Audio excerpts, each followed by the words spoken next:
Hello, hello, hello, and welcome to today's episode of Her Version. This podcast is dedicated to sharing stories of struggle to triumph, a platform that allows individuals to tell their truth in order to inspire and uplift others. For those of you that are new to this podcast and like content like this, make sure you hit that subscribe button. Make sure you follow, like, and share. I am your host, Sabrina Victoria. Let's jump right in.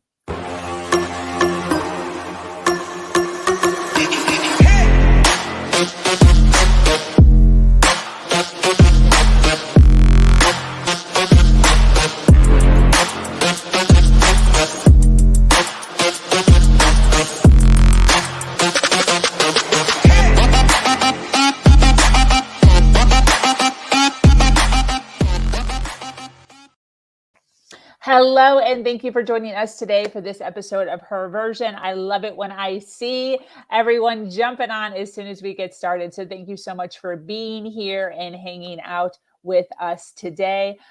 This is the Her Version platform. It's built on storytelling and the understanding that many times our greatest learning experiences come from listening to other people's stories. Today, I am speaking with an amazing woman named Tana MacPherson-Smith. Tana has been through a whirlwind of life as a born people pleaser. She has had the weight of the entire world sitting on her shoulders at different times throughout her life, dealing with her mother, her own mental wellness, and everything in between. Psych wards, therapy, and meditation were her first encounters with personal development. She has gained an education as an adolescent and parent coach, a mental health first aid England trainer, a Psych-Tap, EFT and NLP practitioner, and a Reiki Master. We are thrilled to hear about her and how she has evolved through her journey. Welcome, lady. How are you? Wow. Very powerful. Thank you for sharing. What's the number one lesson you've learned from life? Gosh, that's a good question. That we are who we are because of what we've been through, but that isn't who we have to be. That always remains at the heart of who we are, but actually we really do have the choice to choose the future that we want. And by making that choice and by immersing ourselves in our imaginations, probably what number one lesson is, our imaginations are pretty much the answer to everything. And you immerse yourself in the belief that you have what it is you want in your life right now, you start to see things really changing. So I think it's the power of the imagination. And we can heal so much with that. And we should encourage children to make believe all the time, to tell their monkeys all the time that they can do French, they can do their maths, that they're brilliant at reading. And to get a grip on our monkeys and teach them to help us to see that we can do absolutely anything. And I really believe that. I believe that whoever we are, we can actually do absolutely anything. That's awesome. I want to give a shout out real fast to those that are watching live. Thank you so much for hanging out and listening in to all these beautiful stories and journeys that we're listening to right now. While we have such a large crowd hanging out with us, I would love for you to tell us a little bit about what you do and your company, your website, how we can find you, all that stuff. Okay, so in 2015, I launched a company called Clear Minds Education, which for me is all about helping children, teenagers, and anybody who lives with parents, teaches them to really understand what emotional and mental well-being is actually about in a way that is understandable for anybody. And I'm really on a mission to, it sounds so pretentious, but I genuinely am on a mission to change the face of mental health for future adult generations by starting from the grassroots up, by literally starting from conception onwards and helping people to understand that even actually preconception, what's happened in our genetic history, what experiences our forebears have had, really can impact our emotional and mental capacity going through life. So what I do with the company is I go into schools and I run inset training for teachers, and I do presentations and workshops for parents and for children from the ages of 5 to, actually I do it at university as well, so right the way through the spectrum. And I teach about the monkey on the shoulder, and I help people to understand what's happened in their background, why the way they are, why they respond to life in the way that they do, why our experience is the way. It's about communication. It's why the way we communicate with each other as adults, but particularly as adults to children and children to each other, why that is so critical to the way that we develop and the future life that we have. So on the one side, it's education and helping people to understand who they are and to change the way that we communicate. And on the other side, it is about working one-to-one with children or with families and helping them to really acknowledge the pain that they're in, the trauma that they've been through, and why, explaining to them so they understand that they have this monkey, and to create, and this works for whether you're 18 or 5, understanding the monkey and what's driving it, and therefore what's driving you, and that you can take control. Can I just give a quick example? Yeah. I was working with a 16-year-old girl, really lovely girl, who had wet the bed her entire life. So had no sleepovers, no staying with friends, no friends staying over, because she was so ashamed and so humiliated by the experience. And she'd been to lots of hospitals, and they said there was nothing physically wrong with her, and effectively that was, you're going to have to deal with it.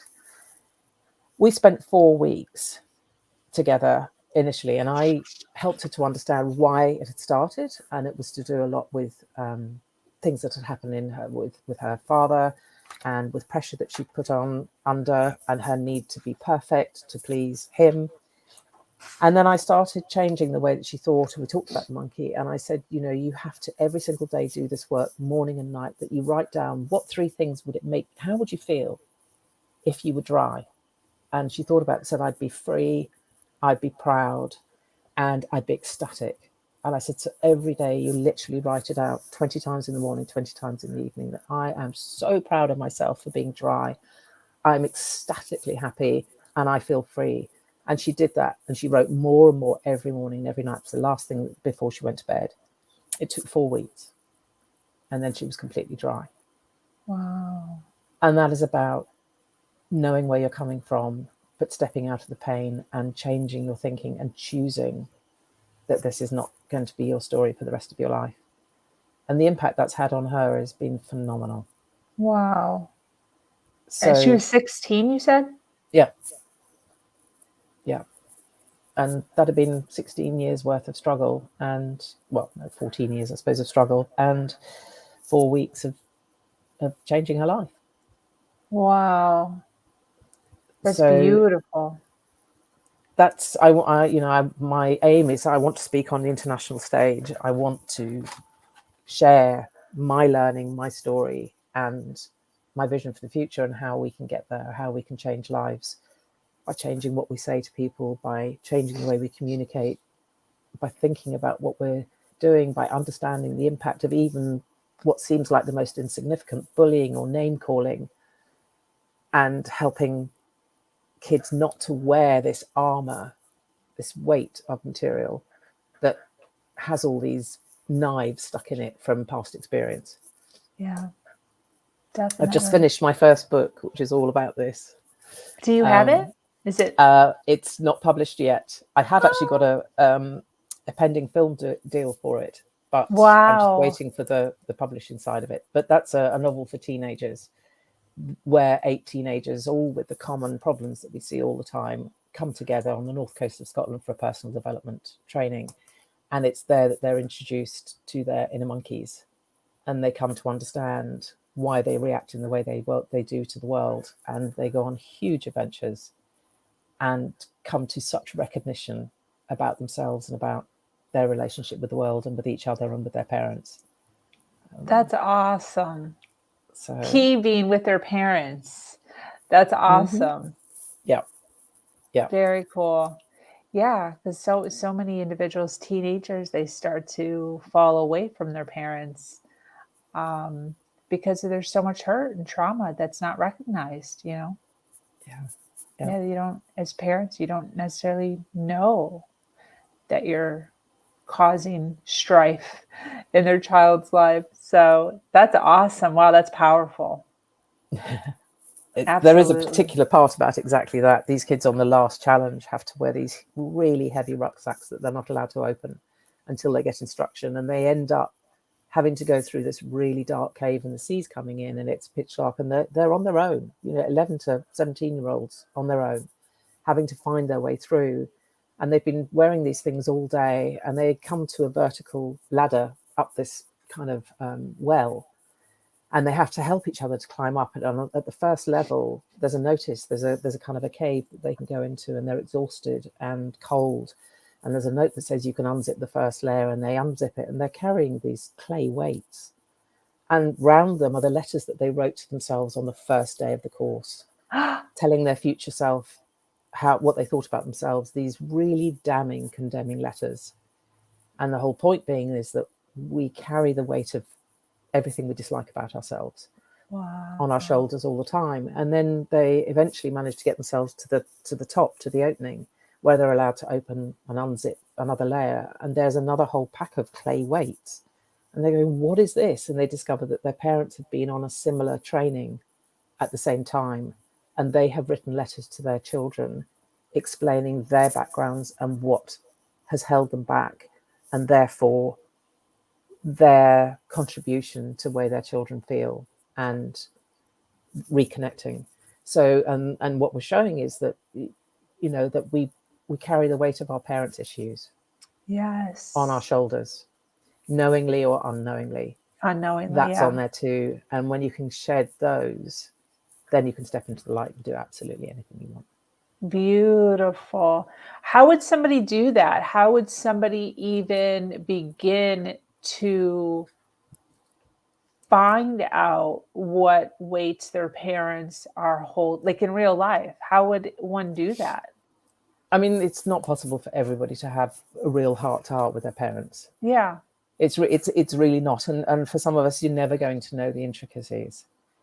But in reflecting on the way that your parents behave, parents that are bullying or aggressive or so on, do so because there's experiences in their past that have caused that to be their defense mechanism, that to be their safe way of going through life. And in understanding and recognizing your parents' behaviors, it helps you to recognize where that pattern has either reflected in yourself or where that you have pushed hard against it. For sure.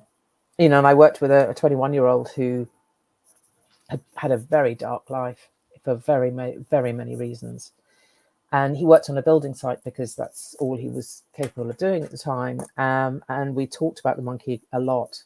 And he came in one day and he was just glowing. And he said, I've seen it. I said, seen what? He said, I suddenly noticed that all the 8 guys on the building site, all I could see was their monkeys.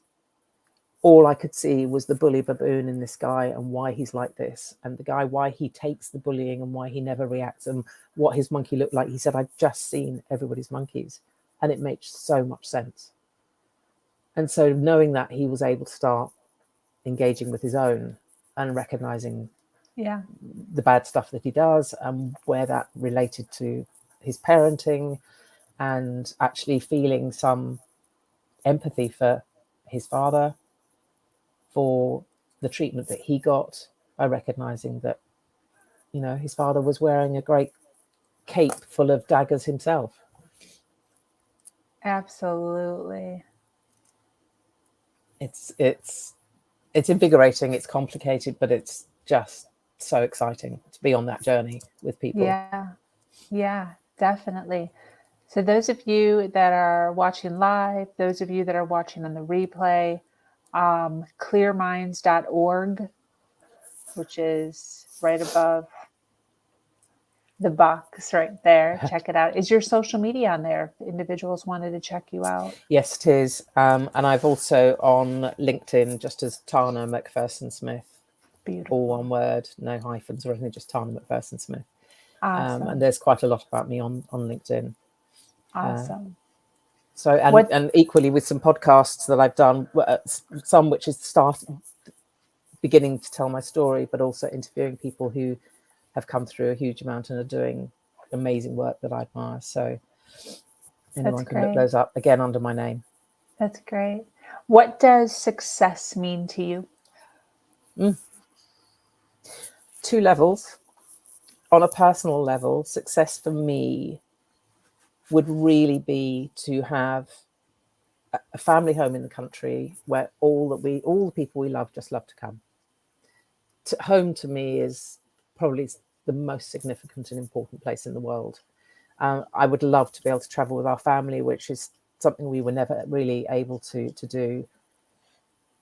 Success for me in fulfilling what I'm here to do would be to really be changing lives through my books and through speaking on the international stage and getting people to really consider how they communicate and the impact of every tiny thing that happens in our interaction with any other person, whatever the age they are, but particularly with children. And just to leave a legacy where people change the way that they think, see the world differently, and understand how to acquaint themselves with their monkeys and therefore take control of their lives and be who they're meant to be. That's great. What's some advice you'd give to individuals listening right now who are struggling with really finding their true self? What should their first step be? What should they kind of be looking into? I think first actually is to write down as much as you can about yourself, to really acknowledge what's going on in yourself, and to be honest about your behavior patterns and your thinking. It doesn't happen overnight. Probably the most important thing is about making a decision that you really want to do this, that you really want to understand who you are, and that it is really possible to make change. I think really help determining too what it is you actually want in your life, and that's with no shame about if it's wanting huge wealth or whatever it might be. It's what are you actually, if I had a magic wand and I could wave it for you or any of the people who are listening and make anything happen, what would they absolutely love to have in their lives or to be doing with their lives? What do they want to achieve? Because until you know that, it's really hard to even know what you're working towards, and then to start living your life as if you've got it already, however far away that might be. I actually did this. I did a test on this years ago to see technically how powerful this was. Okay. Is there time just to share very quickly? Yeah, totally. Okay. So my daughter was about 13 at the time, and we hadn't been on holiday for years because we didn't have any money. I told myself that repeated story because when we were young, we didn't have much money. We had an incredible life, but money was scarce, and we were always aware that we couldn't spend money. So my underlying belief is that I don't deserve money and I have to give it to other people. Okay, so we never had any money, and every year all the pupils would come back and say they'd been on these incredible holidays, or they'd ask us and say, "Where are you going, Mrs. Mac? Where are you going?" And I'd go, "We're not going anywhere. We haven't got any money." And so I'm repeating the story. I'm holding myself in my past belief. So I decided that we had to change that, and I said, right, I want to trial this way of thinking. I'm telling you now that we are going to go abroad this summer. We are going somewhere where there's a beach, where there's a beautiful pool. We are going on holiday abroad. My husband goes, really? What with? And I said, just join the game. Come on board. Tell everybody we're going abroad. It doesn't matter, we don't know where it is yet. Let's just see what happens. And I got my daughter to do the same, and we all talked about it all the time. My son was already going on a big trip with school. And I started behaving as if it was actually happening. So we talked about it. We told everybody. I packed the suitcase. I changed the passports, got everything sorted. And 2 weeks after I packed the suitcase and changed the passport, a colleague and friend came in and said, we've just had some money come to us. We've booked a beautiful big gîte in France with a pool. We really want you and our daughter, our daughters were best friends. We want you to come on holiday. We don't want you to pay anything. Yes. The same afternoon, I got a phone call from somebody who, a pupil that I taught, whose father is a very prominent figure, and she phoned and I thought something had happened. And she said, "Oh, no, Mum's on the phone. We just wanted to tell you, you've been mentoring me for 4 years, and we just wanted to thank you and to tell you that Dad's booked you a 5-star hotel in Mallorca for a week for you and your husband." So on the same day, we were given 2 holidays, one on the beach with a pool and one with a pool, and we had the most incredible time.